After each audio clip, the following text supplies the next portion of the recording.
Hello, വളവനാടൻ വൈബ്സിൻ്റെ പുതിയൊരു വീഡിയോയിലേക്ക് എല്ലാവർക്കും സ്വാഗതം.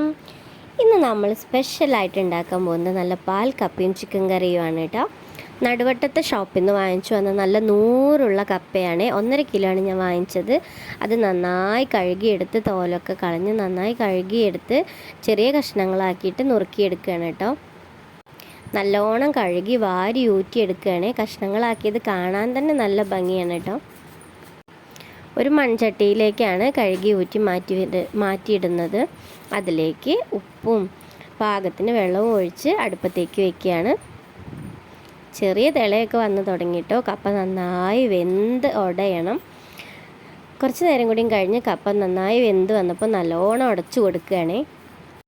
ഉണ്ടാക്കാൻ വളരെ എളുപ്പവും നല്ല സ്വാദുള്ള ഒരു ഐറ്റമാണ് പാൽക്കപ്പ. ഞാൻ ഫസ്റ്റ് ടൈമാണ് ട്രൈ ചെയ്യുന്നത്. അതിലേക്ക് ഇടിച്ച് വെച്ച ചെറിയ ഉള്ളിയും വെളുത്തുള്ളിയും പച്ചമുളകും ചേർത്ത് നല്ലോണം ഇളക്കി അതിലേക്ക് ഒറ്റ നാളികേരത്തിൻ്റെ പാല് ഫുള്ളായിട്ട് ഞാൻ ചേർത്തിട്ടുണ്ട്. ഒരു ക്രീം പരുവായപ്പോൾ ഞാനത് വറവൊക്കെ ഇട്ടു. അതിനുശേഷം ഞാൻ കറിയിലേക്ക് വേണ്ട ഇഞ്ചിയും വെളുത്തുള്ളിയൊക്കെ ഇടിച്ചെടുക്കുകയാണ്. അതിനുശേഷം ഉള്ളിയൊക്കെ നല്ലോണം അരിഞ്ഞു വെച്ചിട്ടുണ്ട് നൈസായിട്ട്. അതിനുശേഷം ഞാൻ ഒരു വാഴയുടെ ഇല പൊട്ടിക്കാൻ വേണ്ടി പറമ്പിലേക്ക് പോവുകയാണ് കേട്ടോ. നമുക്ക് നല്ല ഡെക്കറേറ്റ് ചെയ്തിട്ട് സെർവ് ചെയ്യാൻ വേണ്ടിയിട്ട് ഒരു വാഴയുടെ നാക്കിലേക്ക് വേണ്ടിയിട്ട് പോവുകയാണ്. രാത്രിയാണ് നമ്മൾ ഫുഡ് കഴിക്കണം. അപ്പോൾ ആ ടൈമിൽ പോയി പറിക്കാൻ പറ്റില്ലല്ലോ. അപ്പോൾ വൈകിട്ട് തന്നെ പോയി ഇല സംഘടിപ്പിച്ച് വെക്കുകയാണ്. അങ്ങനെ ഇലയൊക്കെ കിട്ടി ഗൈസ്. അത് കഴിഞ്ഞ് വന്നിട്ട് പിന്നെ ഞാൻ ഉള്ളിയും തക്കാളിയും പച്ചമുളകും ഇടിച്ച് വെച്ച ഇഞ്ചിയും വെളുത്തുള്ളിയും ഒക്കെ നന്നായിട്ട് വഴറ്റിയെടുത്തു. അതിലേക്ക് മസാലപ്പൊടികളൊക്കെ ചേർത്തതിന് ശേഷം നമുക്ക് മസാല പുരട്ടി വെച്ച ചിക്കൻ അതിലേക്ക് ഇട്ടു.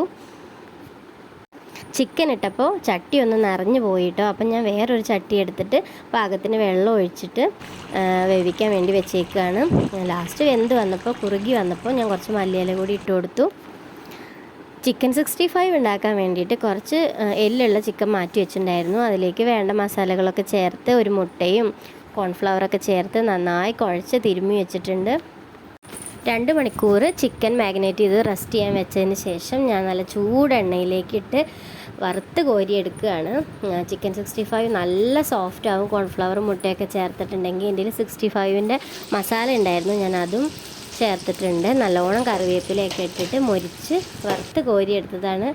കാണുമ്പോൾ തന്നെ കഴിക്കാൻ തോന്നുന്നുണ്ട്. അപ്പം ഇന്ന് മക്കൾക്കും എല്ലാം കൂടി നല്ല അടിപൊളി ഡിന്നറാണേ.